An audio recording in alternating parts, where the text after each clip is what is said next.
नमस्कार दोस्तों। मैं एक दिल्ली का आम नागरिक। मेरा नाम है विजय कुमार बघेल। दिल्ली के आज जो हालात हैं उनको देखकर मैं काफ़ी दिनों से बड़ा विचलित हूँ। दिमाग में कुछ अजीब सी बेचैनी हो रही है कि हमारा देश कहाँ जा रहा है, कैसे हालात पैदा हो गए हैं। हर इंसान को डराया जा रहा है, धमकाया जा रहा है। किसी को ईडी का डर, किसी को किसी का डर, किसी को पुलिस का डर।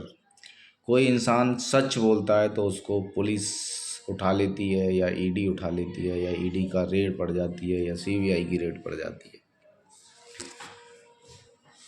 दोस्तों, मैं दिल्ली का निवासी हूँ।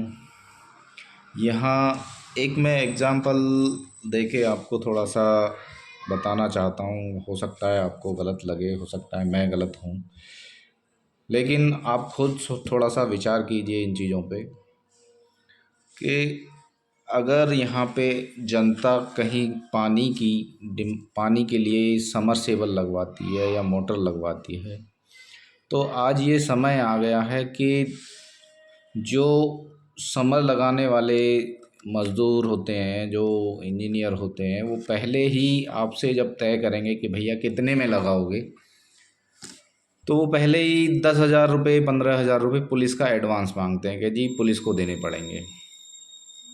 पुलिस का फिक्स हो गया है। खुली लूट मची हुई है। कोई मकान बनाता है, पर लेंटर के हिसाब से पुलिस लूट मचाती है। पुलिस द्वारा जनता को सताया जाता है। क्या हो रहा है ये देश में? और जनता मोदी मोदी मोदी मोदी, हर तरफ मोदी मोदी। उनकी जेब से, उनके आँखों के सामने, उनके हाथों से ज़बरदस्ती उनको मकान तोड़ने का डर दिखा के उनसे पैसा ऐंठा जा रहा है।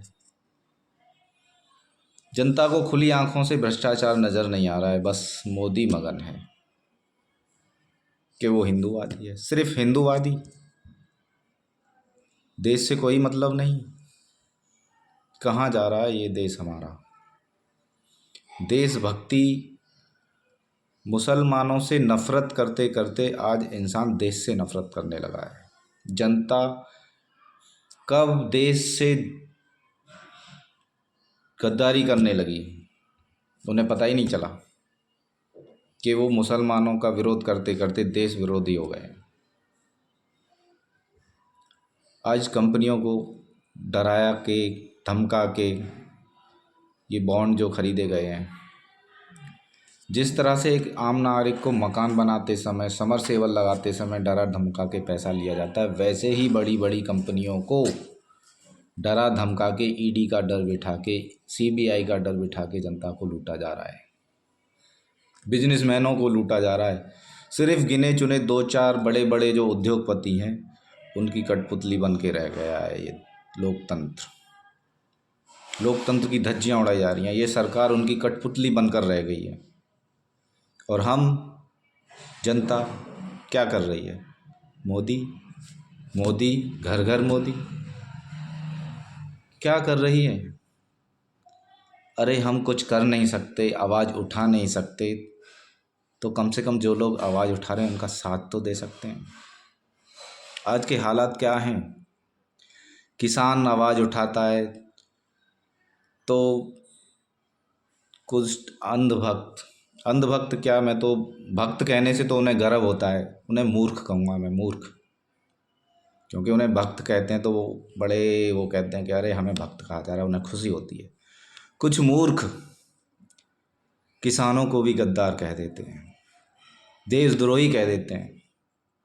आज सरदार अगर न्याय के लिए, अपने हक के लिए लड़ता है तो उन्हें खालिस्तानी कह दिया जाता है। मुसलमान अगर अपने हक के लिए लड़ता है तो उन्हें पाकिस्तानी कह दिया जाता है। और SC ST के लोग अगर अपने हक के लिए लड़ते हैं तो उन्हें भीमटे कहकर उनका विरोध किया जाता है। कहाँ पहुँच गए हैं हम? कहाँ पहुँच गई है ये नागरिकता? मोदी पूरे देश को अपना परिवार कहता है। और उसी परिवार के सैनिकों को पाकिस्तान से चंदा लेके मरवा दिया जाता है, उनकी सिक्योरिटी हटा दी जाती है, उनको एयर सुविधा नहीं दी जाती और जनता को ये अपना परिवार कहता है, देश की जनता को अपना परिवार कहता है। हजारों किसान आंदोलन में मर जाते हैं, उनकी बात नहीं सुनी जाती। 1 साल तक किसान एमएसपी के लिए सड़कों पे मरते रहे, बरसात में, सर्दी में उन पे पानियों की बौछार चलाई गई, उन पे डंडे बरसाए गए। क्या हो रहा है इस देश में? मैं देश की जनता से कहना चाहता हूँ कि आज हम आवाज़ नहीं उठा सकते तो कम से कम उन लोगों की आवाज़ के साथ में तो साथ तो दे सकते हैं जो अपने हक के लिए लड़ रहे हैं।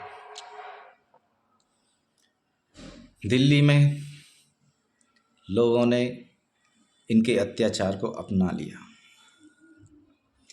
इन्होंने मकान बनाने पे डराया, लेंटर तोड़े, जनता ने आवाज़ नहीं उठाई, समझौता कर लिया, नपुंसक बन गए। लेकिन गुलामी करना आसान है, लड़ना बहुत मुश्किल। जो लड़ते हैं उन्हें आप देशद्रोही कहते हो, क्योंकि तुम खुद तो आवाज़ उठा नहीं सकते, लेकिन जो दूसरे उठाते हैं उन पे उंगलियां ज़रूर उठा सकते हो। शर्म आती है मुझे ऐसी पब्लिक पे, शर्म आती है ऐसे लोगों पे जो मूर्ख बने बैठे हैं। तुम्हारे हाथों से ज़बरदस्ती पैसा छीना जा रहा है, लेंटर वसूली पे, पानी पीने के लिए समर लगाने पे,